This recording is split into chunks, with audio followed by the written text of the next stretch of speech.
మన జాతీయ నాయకులు డాక్టర్ బిఆర్ అంబేద్కర్. మహారాష్ట్రలో సతారా అనే ఒక ఊరు ఉంది. అక్కడ ఒక బడి ఉండేది. ఒకరోజు తరగతి గదిలో ఉపాధ్యాయుడు లెక్కల పాఠం చెప్తున్నాడు. ఒక లెక్క చెప్పిన తరువాత దానిని నల్లబల్ల మీద చేసి చూపించమని విద్యార్థులను అడిగాడు. మాకు రాదంటే మాకు రాదు అని చెప్పారు తరగతిలో ఉన్న పిల్లలు. ఉపాధ్యాయుడు దృష్టి క్లాసులోని ఒక పిల్లవాడి మీద పడింది.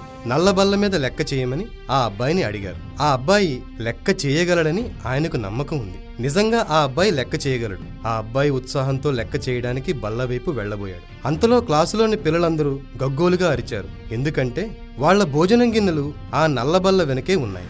లెక్క చేయబోతున్న పిల్లవాడిది దళిత కులం. ఆ పిల్లవాడు నల్లబల్ల దగ్గరకు వెళితే తమ భోజనం ఉన్న గిన్నెలు మైల పడతాయన్న భయంతో పిల్లలు గోల చేశారు. ఆ అబ్బాయిని అక్కడకు వెళ్లకుండా అడ్డుకున్నారు. ఉపాధ్యాయుడికి ఏమి చెయ్యాలో తోచలేదు. ఆ అబ్బాయిని వెనక్కు వెళ్లిపోమ్మని మాత్రం చెప్పాడు. అవమానంగా అక్కడి నుంచి వెనక్కు వెళ్లి కూర్చున్నాడు ఆ అబ్బాయి. క్లాసు అయిన తరువాత ఆ అబ్బాయిని ఓదార్చాడు ఉపాధ్యాయుడు. అప్పటితో ఆగకుండా చాలాసార్లు ఆ అబ్బాయికి కష్టం వచ్చినప్పుడల్లా ఆదుకున్నాడు ఆయన. సమాజంలో పరిస్థితులు మార్చగలిగే స్థాయికి ఎదగాలి అంటే బాగా చదువుకోవాలని ఆ అబ్బాయిని ప్రోత్సహించాడు. ఆ ఉపాధ్యాయుడి పేరు అంబేద్కర్. ఆ అబ్బాయి పేరు భీమ్రావ్ రామ్జీ అంబావడేకర్. తన పేరులోని చివరి వాక్యం మార్చేసి తనకి చాలాసార్లు సహాయం చేసిన ఉపాధ్యాయుడి పేరు పెట్టుకున్నాడు ఆ అబ్బాయి. అలా తన కృతజ్ఞత చూపుకున్న ఆ అబ్బాయే పెద్దవాడై భారత రాజ్యాంగాన్ని వ్రాశాడు. దళిత జాతుల వైతాళికులుగా పేరు పొందాడు. ఆయనే డాక్టర్ బిఆర్ అంబేద్కర్. 1891 ఏప్రిల్ 14 నాడు కొంకణ ప్రాంతంలోని రత్నగిరి జిల్లాలో ఉండే అంబవాడ అనే ఊరిలో రామ్జీ మాలోజీ సక్వార్ భీమాబాయి దంపతులకు 14వ సంతానంగా జన్మించాడు అంబేద్కర్. అతడే వాళ్లకి ఆఖరి సంతానం. ఆ కాలంలో కుల సాంప్రదాయాల పట్టింపులు ఎక్కువగా ఉండేవి. అంబేద్కర్ పుట్టిన కులం మహర్ కులం. వారిని అంటరాని వారిగా చూసేవారు ప్రజలు. అందువల్ల చిన్నప్పుడు ఎన్నో కష్టాలు ఇబ్బందులు పడ్డాడు అంబేద్కర్. 1900 సంవత్సరంలో సతారాలోని ప్రభుత్వ పాఠశాలలో చేరాడు అంబేద్కర్. ఆయన 5వ తరగతిలో ఉండగానే అతడి తండ్రి ఉద్యోగం వదులుకోవలసి వచ్చింది. ఉద్యోగం కోసం తండ్రి, చదువు కోసం కొడుకు బొంబాయి వచ్చారు. 1907లో అంబేద్కర్ మెట్రికులేషన్ పరీక్ష పాస్ అయ్యాడు. చదువుకుంటున్న సమయంలోనే అంబేద్కర్ కి 14 సంవత్సరాల వయసులో రమాబాయితో పెళ్లి అయింది. అప్పట్లో బాల్య వివాహాలు ఎక్కువగా జరిగేవి. అతడు ఎల్ఫిన్స్టన్ కళాశాలలో చదువుకుని 1912లో బిఏ పాస్ అయ్యాడు. అప్పటి సాంఘిక ఆచారాలు ఎంత కఠినంగా ఉండేవో చెప్పేందుకు ఒక సంఘటన తెలుసుకుందాం. ఒకసారి వేసవి సెలవులకు మామగారి ఊరు గొరేగావుకు బయలుదేరాడు భీమ్రావ్. అతడితో అన్న, మేనలుడు ఉన్నారు. అతడి మామ స్టేషన్కు రాలేకపోయారు. స్టేషన్ నుండి గ్రామానికి వెళ్లడానికి బండిని కుదుర్చుకున్నారు. కొంత దూరం వెళ్లిన తరువాత బండివాడికి వీళ్లు మెహర్ కులస్తులని తెలిసింది. అందరినీ బండి నుంచి దిగిపోమ్మన్నాడు. ఎండాకాలం. పిల్లలు ఆ బండివాడిని బతిమాలుకున్నారు. 2 బాడుగ ఇస్తామన్నారు. భీమ్రావ్ అన్న బండి తోలేటట్టు, బండివాడు నడిచి వచ్చేటట్లు మాట్లాడుకున్నారు. ఆకలి దప్పులతో అలమటిస్తూ అర్ధరాత్రికి గోరేగావు చేరాలు పిల్లలు.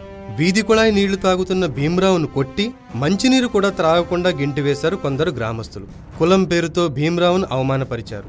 అలాంటి సంఘటనలు భీమ్రావులో సమాజం పట్ల కసిని పెంచాయి. సంస్కృతం చదవాలని అంబేద్కర్కి ఉండేది. కానీ ఆయన కులం కారణంగా ఆయన కోరిక తీరలేదు. ఆయనకి ఇష్టం లేకపోయినా సరే పర్షియన్ భాష చదివారు. పట్టభద్రుడైన వెంటనే ఆయనకు బరోడా సంస్థానంలో ఉద్యోగం వచ్చింది. కానీ పై చదువులు చదవాలన్న పట్టుదల కారణంగా ఉద్యోగంలో చేరలేదు. మహారాజుకు తన కోరికను చెప్పాడు అంబేద్కర్. విదేశంలో చదువు పూర్తి చేసి వచ్చిన తరువాత బరోడా సంస్థానంలో 10 ఏళ్లు ఆయన దగ్గర పనిచేసే షరతు పెట్టి ఆర్థిక సహాయం ఇచ్చాడు బరోడా సంస్థాన అధిపతి. 1913లో కొలంబియా విశ్వవిద్యాలయంలో చేరాడు అంబేద్కర్. 1915లో ఎంఏ డిగ్రీ, 1916లో పిహెచ్డి సంపాదించారు అంబేద్కర్. అప్పటి సిద్ధాంత వ్యాసమే 10 ఏళ్ల తర్వాత the evolution of provincial finances in India అనే పేరుతో ప్రచురించారు. 1917లో డాక్టర్ అంబేద్కర్ స్వదేశం తిరిగి వచ్చారు. అప్పటికి ఆయన వయస్సు 27 ఏళ్లు మాత్రమే. అంటరాని కులంలో పుట్టిన అంబేద్కర్కు అంత గొప్ప పేరు రావడం చాలామంది పెద్దలకు ఆశ్చర్యం అనిపించింది. తిరిగి వచ్చిన అంబేద్కర్ మహారాజు గారి మిలిటరీ కార్యదర్శి అయ్యాడు. కానీ ఆఫీసులో నౌకర్లు కాగితాలు ఆయన బల్లపై ఎత్తివేసేవారు. కొల్హాపూర్ మహారాజు సాహు మహారాజ్ అస్పృశ్యతా నివారణ కోసం చాలా ప్రయత్నం చేశాడు. మహారాజా వారి సహాయంతో అంబేద్కర్ మూకనాయక్ అనే పక్షపత్రిక సంపాదకత్వ బాధ్యతలు తీసుకున్నాడు. 1927లో దళిత జాతుల మహాసభ జరిగింది. మహారాష్ట్ర, గుజరాత్ల నుండి కొన్ని వేల మంది వచ్చారు. మహత్ చెరువులోని నీటిని తాగడానికి అంటరాని వారికి అప్పట్లో నిషేధం ఉండేది. అంబేద్కర్ నాయకత్వంలో వేలాది మంది ఆ చెరువు నీళ్లు త్రాగారు. ఆ సంఘటన మహారాష్ట్రలో సంచలనం కలిగించింది.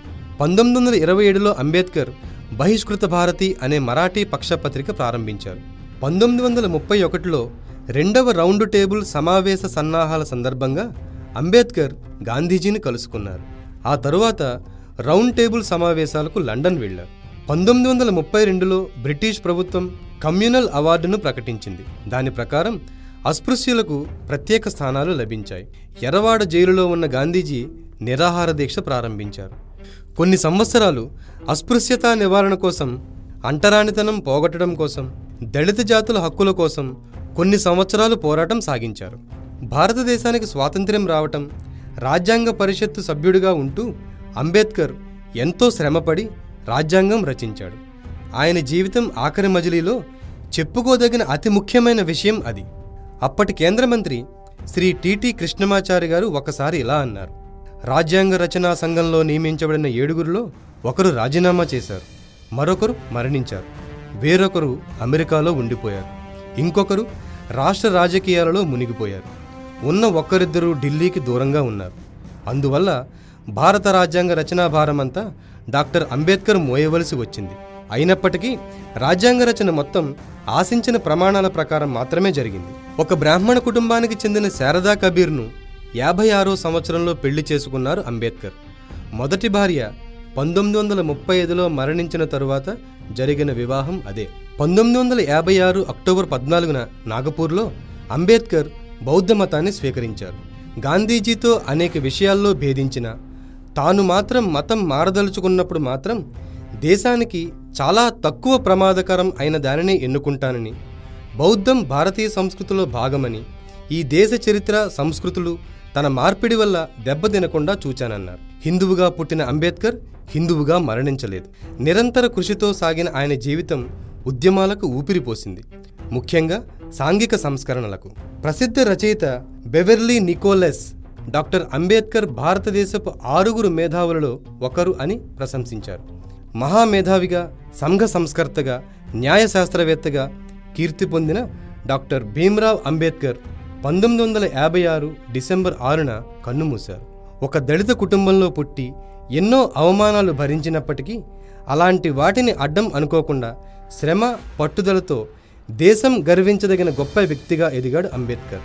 ఆయన జీవితంలోని కొన్ని ముఖ్య విషయాల స్ఫూర్తితో ఈనాటి పిల్లలు కూడా గొప్పవాళ్లు కావాలి.